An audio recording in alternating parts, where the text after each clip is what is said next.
కోట్లు ఖర్చు చేసి వందల మంది సమక్షంలో పెద్దలు వివాహం జరిపించారు. కానీ ఆ బంధం బలపడలేదు సరికదా. రెండు కుటుంబాలను తీరని విషాదంలోకి నెట్టేసింది. నవదంపతుల మధ్య సఖ్యత లేకపోవడం, కొత్తగా జీవితంలోకి వచ్చిన భార్యపై అనుమానం వెరసి వారి ప్రాణాలు తీసుకునేలా చేసింది. ఓ తల్లిని మృత్యు అంచుల్లోకి నెట్టేసింది. కొత్తగా పెళ్లి చేసుకుని హనీమూన్కు వెళ్లిన ఆ జంట 4 రోజులకే వెనక్కి తిరిగొచ్చింది. మనస్తాపంతో వధువు ఆత్మహత్య చేసుకుంది. భయంతో వరుడు ప్రాణం తీసుకున్నాడు. ఈ ఘటన బెంగళూరులో జరిగింది.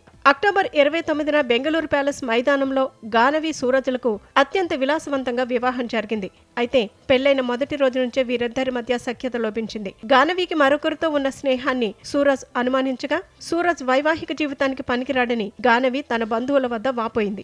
ఇరు కుటుంబ సభ్యులు దంపతుల మధ్య రాజీ కుదుర్చి వారిని శ్రీలంకకు 10 రోజుల పాటు హనీమూన్ పర్యటనకు పంపారు. కానీ అక్కడ కూడా గొడవలు ముదరటంతో 10 రోజుల పర్యటనను కేవలం 4 రోజులకే ముగించుకుని తిరిగి బెంగళూరు చేరుకున్నారు.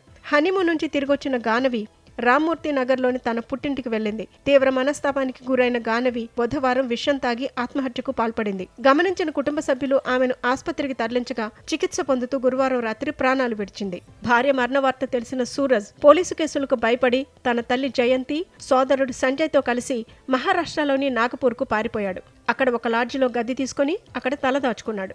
అయితే భార్య మరణం, పోలీసు కేసులు తలుచుకొని తీవ్ర ఒత్తిడికి గురైన సూరజ్ శనివారం హోటల్ గదిలో సూసైడ్ చేసుకున్నాడు. కుమారుడి ఆత్మహత్యతో కుంగిపోయిన తల్లి జయంతి కూడా విషం తాగి ఆత్మహత్యకు యత్నించింది. ప్రస్తుతం ఆమె నాగపూర్లోని ఆసుపత్రిలో మృత్యువుతో పోరాడుతోంది. ఆడంబరంగా పెళ్లి చేసినా మనసులు కలవని చోట బంధం నిలవదని ఈ ఘటన నిరూపించింది.